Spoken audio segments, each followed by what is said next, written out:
Forget crypto. Forget gold. Stop looking at charts that don't make sense.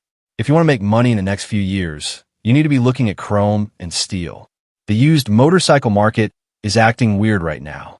While new dealership bikes are getting more expensive, loaded with cheap plastic and sensors that break, some forgotten legends are quietly skyrocketing in value. I've found 12 cruiser motorcycles that hit rock bottom prices a few years ago and are now climbing fast. These aren't just toys, they are assets. These are the machines that you can ride for 3 years for free, or maybe even flip for a profit when you're done. And you need to stay with me because the bike at number 1, it is the literal gold standard of American muscle. And if you can find one in a barn today, you've just hit the lottery. Let's get into the list. Starting at number 12, we have the greatest copycat ever made, the Kawasaki Vulcan Drifter. Back in the late 90s, Kawasaki wanted to build an Indian chief before the actual Indian brand was even resurrected. And they didn't hold back.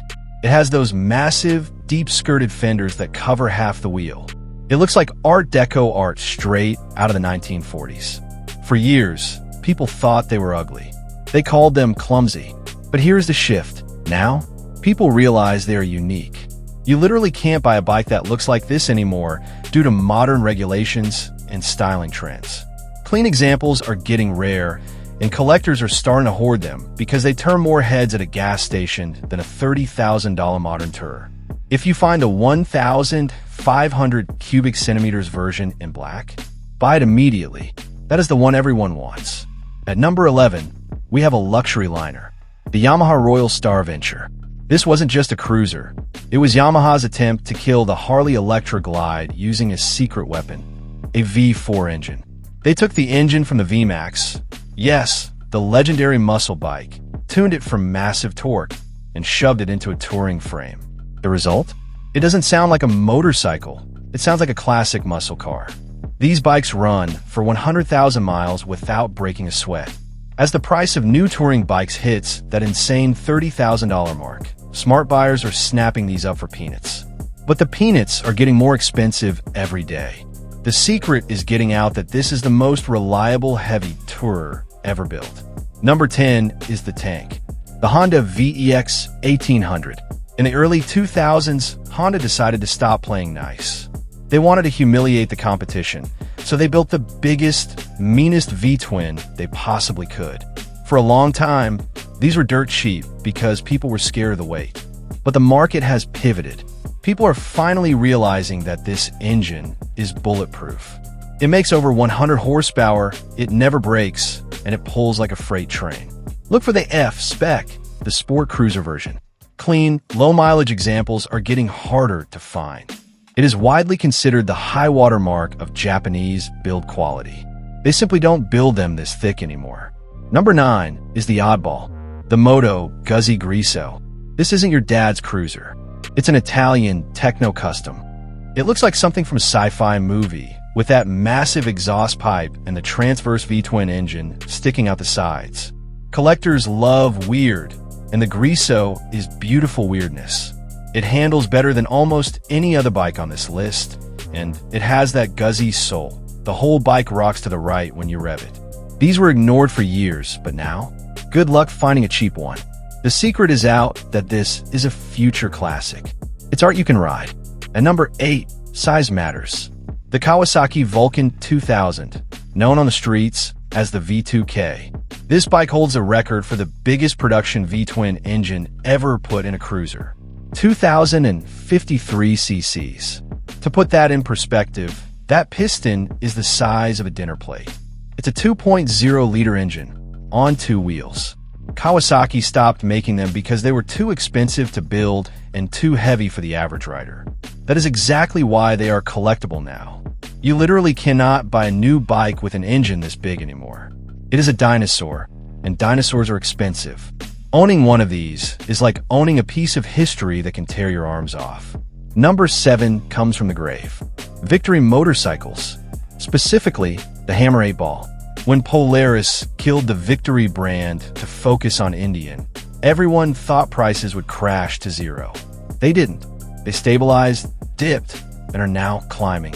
The Hammer has a massive 250-section rear tire and a reliable 106 cubic inch engine. It looks custom right out of the factory. Because you can't buy a new Victory, the clean ones are becoming cult items. It's American muscle without the Harley tax. If you want a bike that looks like it cost $40,000 but costs a fraction of that, this is the one.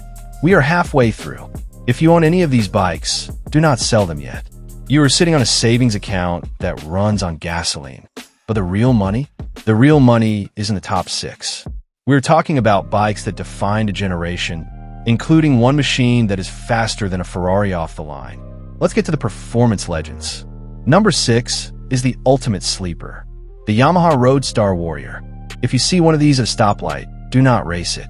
You will lose. This was a cruiser built for sport bike riders who got old but didn't want to go slow.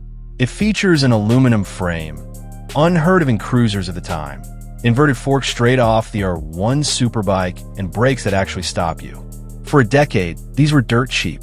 But recently, a new trend emerged. Stunt riders and performance cruiser fans are snapping them up because it's one of the few cruisers that can actually take a corner without scraping the chrome off the exhaust. The supply is drying up because stunt riders are destroying them. Buy one before they hit $8,000. This is the last affordable performance cruiser left. Number 5. Let's go back to the radical 80s. The Honda Magna V65. In 1983, this wasn't just a fast cruiser. It was the fastest production motorcycle in the world. Period. Faster than the sport bikes. It has a V4 engine taken from a race bike and shoved into a cruiser frame. It screams to redline in a way no V-twin ever could. 80s nostalgia is huge right now. Look at the prices of old cars. Look at Radwood. The Magna is next in line. Finding a clean V65 that hasn't been abused is getting very hard, and collectors are paying a premium for that V4 howl. It is a time capsule of when Honda ruled the world. Number 4 is the Beast, the original Triumph Rocket 3. I'm talking about the 2.3-liter model from the mid-2000s. Triumph just released a new version, but that costs $25,000. That high price tag is pulling the value of the old ones up with it. It has more torque than a Honda Civic. It is absurd, it is heavy, and it is magnificent. Prices hit the bottom a few years ago, but they're starting to tick upward as people realize this is the most engine you can possibly buy for under 10 grand. When you twist the throttle, the torque reaction actually twists the whole bike to the side. It's an experience you can't get on anything else. And number 3, we have the Porsche killer, the Honda Valkyrie. Take a Goldwing engine, a legendary flat six, strip off all the plastic fairings, and put it in a hot rod frame. What do you get? You get a bike that sounds like a Porsche 911. There is nothing else that sounds like this. It is smooth, instant, turbine-like power. These bikes have a cult following that borders on obsession. High-mileage ones are still cheap, but a low-mileage, clean Valkyrie is becoming a serious collector's item. It is widely considered the best cruiser Honda ever made. If you want a bike that will run for 200,000 miles and appreciate in value while you do it, this is the one.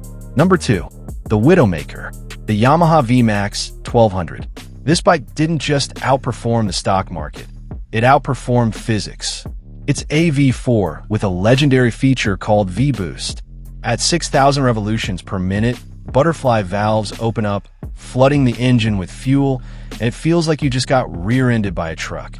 For years, you could buy these for $3,000. Those days are gone. Why? Because Gen Zers who wanted one in high school now have money. They are buying up every clean VMAX they can find to relive their youth. A pristine 1985 model can now fetch over $10,000. The curve is going straight up. Here it is, the blue chip stock of the motorcycle world. Number 1 is the Harley-Davidson FXR. You might be asking, why is this old Harley worth more than a brand new one? It's all about the frame. It was designed by Eric Buell to actually handle curves. The club style guys, the stunt guys, the hardcore collectors, everyone wants an FXR. 5 years ago, they were expensive. Now, they are astronomical. But here's the thing, they aren't stopping. As long as the performance cruiser culture exists, the FXR will keep climbing. It is the most sought-after Harley frame in history. If you find one in a barn covered in dust, buy it. Don't ask questions. Just buy it. It's better than money in the bank. That's the portfolio. Forget Wall Street. Put your money in horsepower. I want to know, which one of these would you park in your garage? Or are you holding on to a bike you think is the next classic? Let me know in the comments. I read every single one. And look, maybe you don't care about resale value. Maybe you just want a cheap bike that will run until the end of time. If that's you, click this video right here on 7 cheap cruisers that run forever. It's the list the dealerships don't want you to see. I'll see you in that video. Ride safe.